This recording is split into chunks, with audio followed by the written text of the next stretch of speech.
எப்படி சோதனை?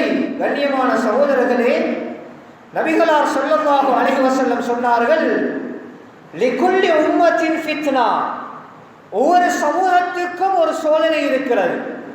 அல்லாஹ் தஆலா ஒரு உம்மத்தினர்களுக்கும் ஒரு சோதனையை கொடுத்திருந்தார். வ ஃபித்னத்து உம்மத்தி அல் மால், என்னுடைய சமூகத்தினுடைய சோதனை அது செல்வம் என்று சொன்னார்கள் நபி ஸல்லல்லாஹு அலைஹி வஸல்லம். நாங்கள் தேடக்கூடிய சம்பாதிக்கக்கூடிய பணம் தான் எங்களுக்கு சோதனையாக அல்லாஹ் வைத்திருக்கிறார்.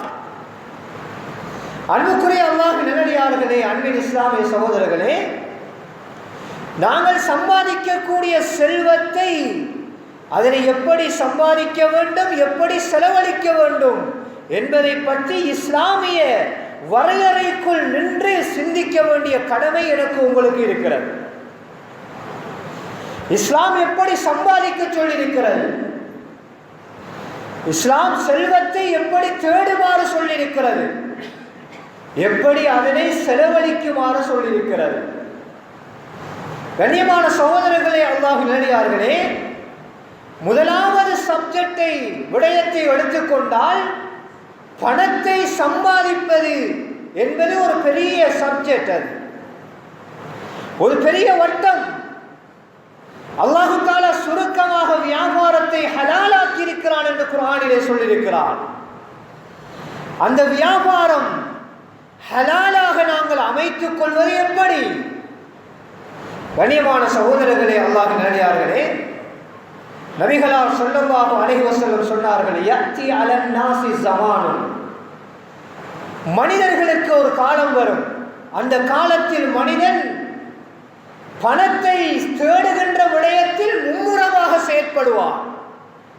பணம் கிடைத்தால் போதும் என்று அவன் மும்முரமாக அதிலே ஈடுபட்டு கொண்டிருப்பான். ஆனால் அது ஹலாலாக கிடைக்கிறதா, ஹராமாக கிடைக்கிறதா என்பதை பற்றியெல்லாம் அவன் சிந்திக்க மாட்டான் என்று சொன்னார்கள். அவனுடைய குறிக்கோள் ஒன்றுதான். என்ன குறிக்கோள்? எனக்கு பணம் வந்தால் போதும், நான் சம்பாதித்தால் போதும். அது ஹலாலாக இருக்கலாம் அல்லது ஹராமாக இருக்கலாம், அதை பற்றி பிரச்சனை இல்லை. கண்ணியமான சகோதரர்களே, அல்லாஹ்வின் நல்லடியார்களே, இன்றைக்கு நாங்கள் எங்களுடைய கண்களினூடாக நாங்கள் பார்த்து கொண்டிருக்கிறோம். இந்த செல்வத்தை ஹலாலான முறையில் சம்பாதிப்பது என்பது மிகவும் கஷ்டமான ஒரு காலம். எங்களுடைய பணத்திலே நாங்கள் அதை ஹலாலாக, பொய் இல்லாமல், ஏமாற்றம் இல்லாமல், வட்டி கலக்காமல் நாங்கள் சம்பாதிப்பது என்பது இஸ்லாமிய வரையறைக்குள் என்று அதனை தேடுவது என்பது மிகவும் ஒரு கடினமான காலகட்டத்தில் வாழ்ந்து கொண்டிருக்கிறோம். கண்ணியமான சகோதரர்களே, எங்கு பார்த்தாலும் பொய், எங்கு பார்த்தாலும் ஏமாற்றம், எந்த வியாபாரத்திலும் வட்டி கலக்காமல் வியாபாரம் செய்ய முடியாது என்ற ஒரு நிலைமை ஏற்பட்டிருக்கிறது. எங்களுடைய ஊர்களில் கண்ணியமான சகோதரர்களே, எத்தனையோ வட்டி வங்கிகள் நிறைந்து காணப்படுகிறது. யார் வாடகைக்கு கொடுத்திருக்கிறார்கள்? எங்களுடைய ரப்பை அல்லாஹ் என்று ஏற்றுக்கொண்டவர்கள். அல்லாஹ் எதை வஹர்ரமர் ரிபா என்று சொல்லியிருக்கிறானோ, அந்த வட்டியை ஹராமாக்கி இருக்கிறேன் என்று சொல்லியிருக்கிறானோ, அந்த குர்ஆனுடைய வசனத்தை நம்பிய எங்களுடைய சமூகம்தான் அந்த வட்டி வங்கிக்கு கடைகளை வாடகைக்கு கொடுத்திருக்கிறார்கள். கண்ணியமான சகோதரர்களே, நபிகளாருடைய ஹதீஸ் ஒரு காலமும் பொய்யாகுவதில்லை. மனிதனுக்கு செல்வம் கிடைத்தால் போதும், அது ஹராமாக வருகிறதா ஹலாலாக வருகிறதா என்பதையெல்லாம் மனிதன் சிந்திப்பது கிடையாது. ஆனால் கண்ணியமான சகோதரர்களே, அல்லாஹ்வின் நல்லடியார்களே, எங்களுடைய செல்வத்தை நாங்கள் ஹலாலாக சம்பாதிக்க வேண்டிய மிகப்பெரிய ஒரு கடமைப்பாடு இருக்கிறது. சஹாபாக்கள் எப்படி இந்த ஹராம் ஹலாலுடைய விடயத்தில் பேணுதலாக பக்குவமாக இருந்திருக்கிறார்கள் என்றால், 10 விடயங்கள் அல்லது 10 பொருட்கள் அவர்களிடத்திலே வருகின்ற போது ஒவ்வொன்றாக அதனை ஆராய்ச்சி பண்ணுவார்கள். இது ஹலாலாக இருக்குமா ஹராமாக இருக்குமா அல்லது சந்தேகமா, இது ஹராம் அல்லது ஹலால் என்று சந்தேகமாக இருக்கிறதா, ஒவ்வொன்றாக ஆராய்ச்சி பண்ணி அவர்கள் ஆய்வு செய்து அதிலே அணுவளவு சந்தேகம் இருந்தாலும் அதனை அப்படியே விட்டுவிட்டு 9 அப்படியே தள்ளி விடுவார்கள். எது சுத்த ஹலாலாக இருக்கிறதோ அதை மாத்திரம் எடுப்பார்கள். இதான் சஹாபாக்களுடைய பேடுகள். கண்ணியமான சகோதரர்களே, அல்லாஹ் நல்லடியார்களே, எங்களுக்கு முன்னால் வாழ்ந்த சஹாபி பெண்மணிகள், தாபிஊன்கள், தபூ தாபிஈன்களுடைய பெண்மணிகள், அவர்களுடைய வரலாறு என்ன தெரியுமா? எங்களுடைய ஒவ்வொரு பெண்களும் அதனை வாழ்க்கையில் கடைபிடிக்க வேண்டும். எங்களுடைய பெண்களுக்கு நாங்கள் சொல்லிக் கொடுக்க வேண்டும். ஒவ்வொரு கணவன்மார்களும் வெளியிலே செல்கின்ற போது வரலாற்றிலே பதிவு செய்திருக்கிறார்கள், பெண்மணிகள் சொல்லி அனுப்புவார்கள், நீங்கள் எங்களுக்கு ஹலாலான உணவை மாத்திரம் சாப்பிட தாருங்கள். கண்ணியமான சகோதரர்களே, பெண்கள், எங்களுடைய சிறிய குழந்தைகள் பாவம் வீட்டிலே வாப்பா உழைத்துக் கொண்டு வருகிறார் என்று நம்பிக்கொண்டிருக்கிறார்கள். நாங்கள் அவர்களை ஹராத்தை கொடுத்து ஏமாற்றி விடக்கூடாது. நாங்கள் எத்தனை பேர் ஏமாற்றிக் கொண்டிருக்கிறோம்? பொய்களை சொல்லி சம்பாதித்து வந்ததை பிள்ளைகளுக்கு கொடுக்கிறோம். ஏமாற்றி சம்பாதித்துக் கொண்டு வந்ததை பிள்ளைகளுக்கு கொடுக்குகிறோம். கண்ணியமான சகோதரர்களே, வட்டியை எடுத்து அதிலே சம்பாதித்து அதனை பிள்ளைகளுக்கு கொடுத்து கொண்டிருக்கிறோம். ஆனால் அந்த பெண்மணிகள் சொல்வார்களாம், என்னுடைய கணவரே, லா துஅக்கில்னா இல்லா பில் ஹலால், எங்களுக்கு ஹலாலை மாத்திரம் சாப்பிட தாருங்கள், ஹராத்தை தந்து விடாதீர்கள்.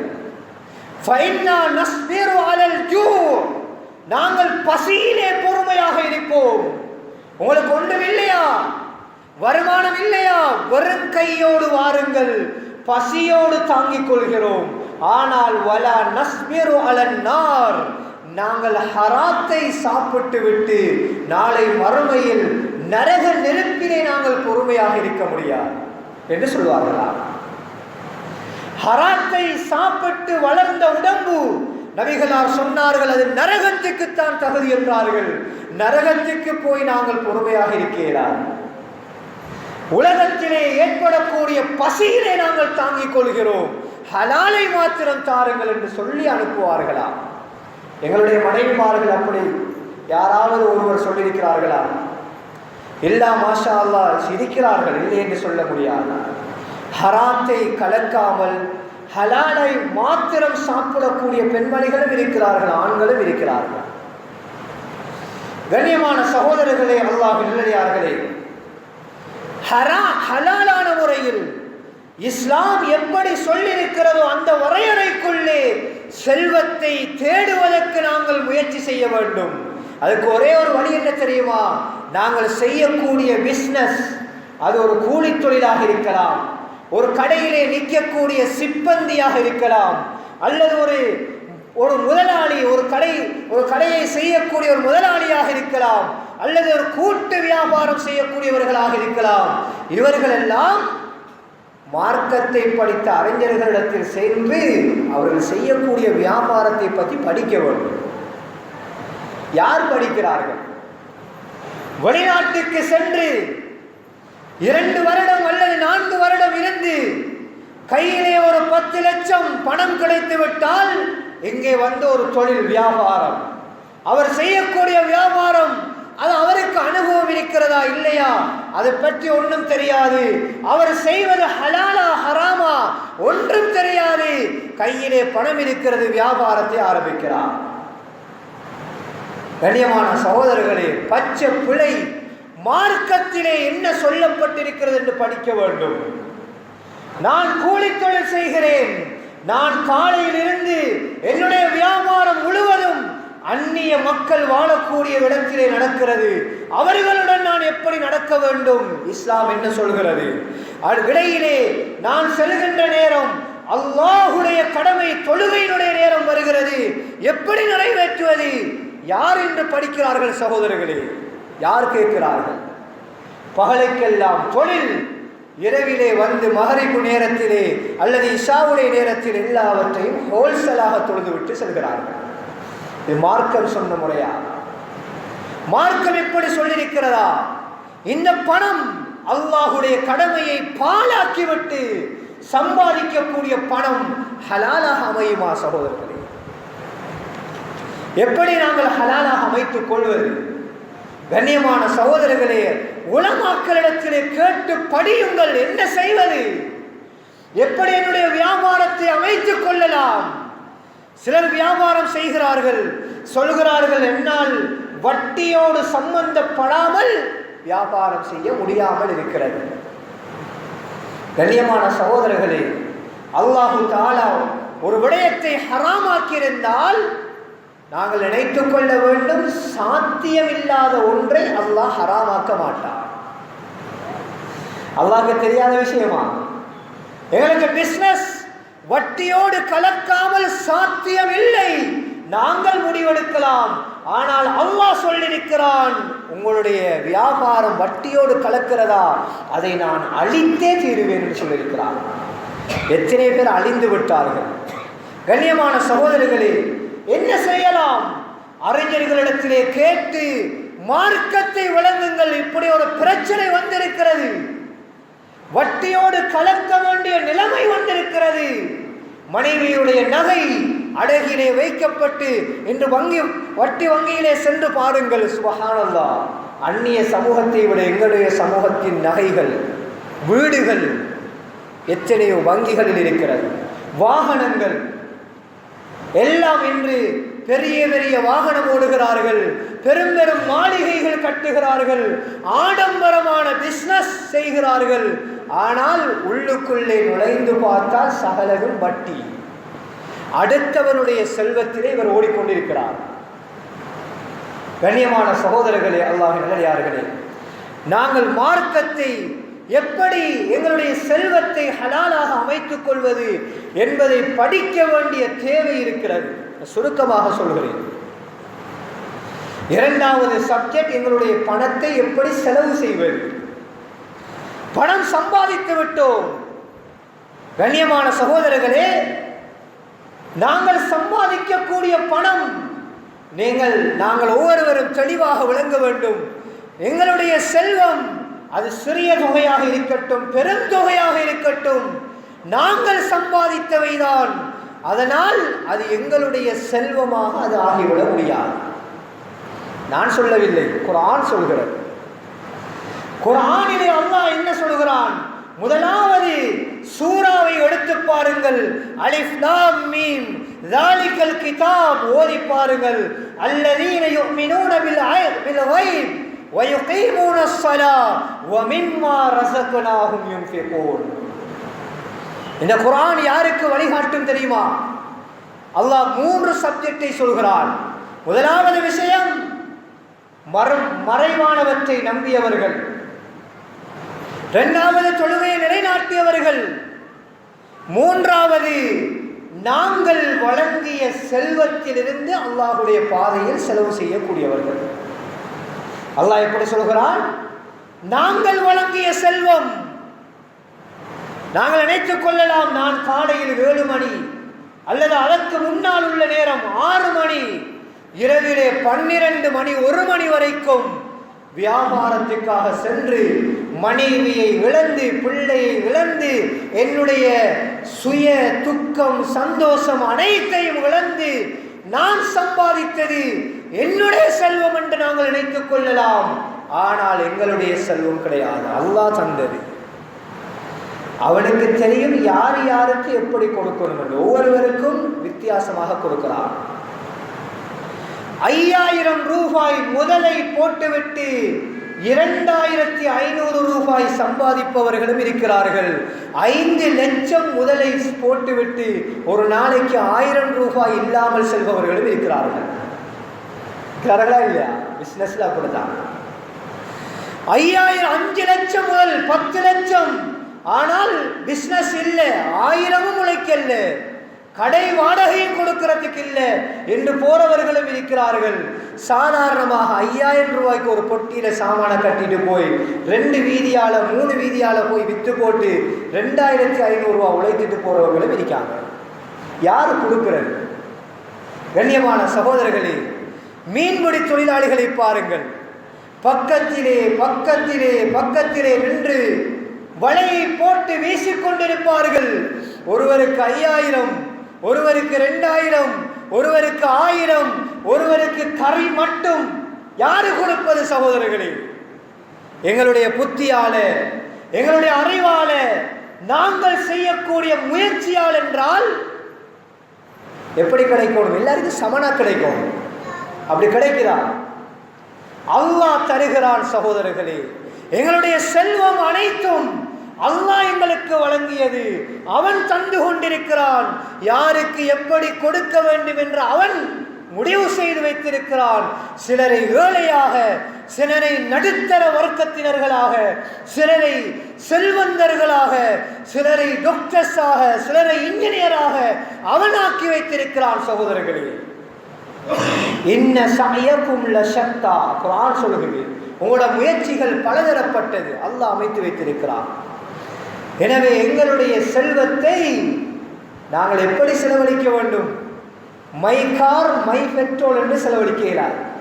நான் தேடினது நான் விரும்பினபடி செலவழிக்கலாம், எனக்கு தேவையானபடி நான் செலவழிக்கலாம். அப்படி செய்ய முடியாது. மார்க்கம் அப்படி சொல்லவில்லை. மார்க்கம் ஒரு வரையறையை சொல்லியிருக்கிறது சகோதரர்களே. நாங்கள் சம்பாதிக்கக்கூடிய செல்வத்தை செலவழிப்பதற்கு ஒரு வரையறையை சொல்லியிருக்கிறது. அதிலே மிக பிரதானமானது, எங்களுடைய செல்வம் ஹராத்திலே செலவழிந்து விடக்கூடாது. இரண்டாவது, வீண் விரயமாக செலவழிந்து விடக்கூடாது. என்னுடைய பணம் நான் தேடியது என்பதற்காக ஒரே ஒரு மகள் அவைக்கு 3 மாடி 4 மாடியில் வீடு கட்டி கொடுக்கிறார். பிள்ளை வாழ்நாளில் ஒரு தடவை 2 தடவை தான் 3ஆம் மாடிக்கு ஒரு பார்த்திருக்கான். போறதுக்கே அது கொஞ்சம் உடம்பு. எத்தனை பேர் பிள்ளைகள் வாழ்ந்து கொண்டிருக்கிறாங்க. அப்படி மேல் மாடி பால் அடையுது கிடந்துட்டு, ஆனா வாப்பா என்னுடைய செல்வம் என்று கட்டி கொடுத்திருக்கிறார். நான் சம்பாதித்தது, என்னுடைய கௌரவம், நான் எப்படித்தான் கட்ட வேண்டும் என்று கட்டியிருக்கிறார். கண்ணியமான சகோதரர்களே, சில நேரத்தில் சில பிள்ளைகள் வாப்பமாருக்கு ஏசுறாங்க. ஏன் தான் இப்படி வீட்டை கட்டினாங்களோ, மேலே சும்மா பால் அடையுது. வாப்பமார் மௌத்தாகி போயிட்டாங்க, மௌத்தானது பிறகு ஏசுறாங்க. பிள்ளைகள் இருக்கிறதுக்கும் பயமா இருக்குன்னு சொல்றாங்க. கண்ணியமான சகோதரர்களே, இப்படியெல்லாம் நடந்து கொண்டிருக்கிறது. சுருக்கமாக முடிக்க வேண்டும். நான் குறுகிய கடைசியாக ஒரு ஹதீஸை சொல்லி முடித்துக் கொள்கிறேன். பொருளாதாரத்திலே நாங்கள் எப்படி பணத்தை சம்பாதிப்பது, எப்படி செலவு செய்வது, இரண்டுக்கும் இஸ்லாத்திலே வரையறை சொல்லப்பட்டிருக்கிறது. இந்த இரண்டையும் நாங்கள் இஸ்லாத்தினுடைய வட்டத்துக்குள் நின்றுதான் பணத்தை சம்பாதிக்கவும் வேண்டும், பணத்தை செலவு செய்யவும் வேண்டும். அதை தாண்டி சென்று விடக்கூடாது. சென்றால் என்ன சகோதரர்களே? நபிகளார் ஸல்லல்லாஹு அலைஹி வஸல்லம் சொன்னார்கள், நாளை மறுமையில் ஒவ்வொரு மனிதனையும் அல்லாஹு தஆலா மஹ்ஷர் மைதானத்திலே நிறுத்தி வைத்து 4 கேள்விகள் கேட்பார். 4 கேள்விகள் கேட்கப்படும். லா தஸூலு கதமா அப்தின் ஹத்தா யுஸ்அல அன் அர்பஇன். ஒரு மனிதனுடைய கால் பாதமும் 4 கேள்விகள் கேட்கப்படுகின்ற வரைக்கும் மஹ்ஷர் மைதானத்திலிருந்து நகர முடியாது. நான் நினைச்சு கொள்ளக்கூடாது நம்மளை போல சாதாரணமான ஆட்களுக்கு மட்டும்தான் இந்த கேள்வி. அப்படி இல்லை. இந்த உலகத்தில் வாழ்ந்த ஜனாதிபதி, ஆட்சி செய்தவர்கள், செய்து கொண்டிருப்பவர்கள், அமைச்சர்மார், அரபிகள், அஜமிகள், வெள்ளையன், கருப்பன், பணக்காரன், வேலை, படித்தவன், பாமரன், எல்லாருக்கும் ஒரே நீதி. எல்லாரும் நிறுத்தப்பட்டிருப்பார்கள். எல்லாருக்கும் 4 கேள்விகள். அதிலே ஒரு கேள்வி என்ன தெரியுமா? எங்கட செல்வத்தை பற்றி. வஅன் மாலிஹி மின் ஐன இக்தஸபஹு வஃபீமா அன்ஃபகா. அவருடைய செல்வத்தை பற்றி விசாரிக்கப்படும். எப்படி விசாரணை? மின் ஐன, இக்தஸபஹு, அதனை எப்படி அவன் எங்கிருந்து சம்பாதித்தான், எப்படி சம்பாதித்தான் என்று ஒரு கேள்வி. ஒவ்வொரு ரூபாயாக கணக்கு செல்லும். ஹாஜியார்மாரும் வருவாங்க, அமைச்சர்மாரும் வருவாங்க, அதில் இருக்கிற அரசியல்வாதிகள் வருவாங்க, ஆஃபீஸர்மார் வருவாங்க, எல்லாரும் வருவாங்க. ஒவ்வொரு ரூபாயாக கணக்கு சொல்லணும். எப்படி நான் சம்பாதித்தேன். ஆண்கள் பெண்கள் எல்லாரும் தான். ஆண்கள் மட்டுமில்லை, பொம்பளையிலும் ஏதாவது கொடுக்கல் வாங்கல் செஞ்சிருந்தா அவங்களும் வரணும். எல்லாருக்கும் விசாரணை. இரண்டாவது விசாரணை என்ன? வஃபீமா அன்ஃபகா, எப்படி செலவு செய்தீர்கள், அதிலும் எல்லாரும் வருவாங்க. எப்படி செலவு செஞ்சு. கண்ணியமான சகோதரர்களே, ஒவ்வொரு ரூபாய்க்கும் கணக்கு சொல்ல வேண்டும். எப்படி நான் செலவு செஞ்சேன். ஆண்களும் சொல்ல வேண்டும், பெண்களும் சொல்ல வேண்டும், படித்தவர்கள் பாமரர்கள் எல்லோரும் சொல்ல வேண்டும். சகோதரர்களே, நாங்கள் எல்லாரும் தயாரா இருக்கோமா சொல்றதுக்கு? இதைத்தான் நாங்கள் கேட்கணும் எங்களோட வாழ்க்கையில். நான் எவ்வளவு காலமாக பணத்தை சம்பாதிக்கிறேன், எவ்வளவு காலமாக பணத்தை செலவு செய்து கொண்டிருக்கிறேன். என்னுடைய செல்வம் எனக்கு ஹலாலாக வந்ததா? என்னுடைய செல்வத்தை ஹலாலாக செலவழித்திருக்கிறேனா? நாளை மறுமையில் கேட்கப்படக்கூடிய அந்த கேள்விக்கு நான் தயாரா, ரெடியாக இருக்கிறேனா என்பதைத்தான் நாங்கள் சிந்திக்க வேண்டிய கடமை இருக்கிறது. கண்ணியமான சகோதரர்களே, எனவே எங்களுடைய காலம், அல்லாஹ் எங்களுக்கு தந்திருக்கக்கூடிய செல்வம் ஒரு அமானிதம், எங்களுக்கு ஒரு சோதனையாக தந்திருக்கிறார். நாங்கள் அதை எப்படி சம்பாதிக்கிறோம், எப்படி செலவழிக்கிறோம் என்று அவன் பார்த்து கொண்டிருக்கிறான். எனவே அதனை முடியுமான அளவுக்கு 100க்கு 100% ஹலாலாக சம்பாதிப்போம், ஹலாலாக செலவு செய்வோம். அப்பொழுதுதான் நாளை மறுமையில் எங்களையும் எங்களுடைய குடும்பத்தார்களையும் நரகத்திலிருந்து நாங்கள் பாதுகாத்துக் கொள்ளலாம். எல்லாம் வல்ல அல்லாஹு தஆலா நம் அனைவருக்கும் எங்களுடைய செல்வத்தை ஹலாலான முறையிலே நாங்கள் சம்பாதித்து ஹலாலான வழியிலே அதனை செலவு செய்வதற்கு தௌஃபீக் செய்வானாக. யா அல்லாஹ் எங்களுடைய பாவம்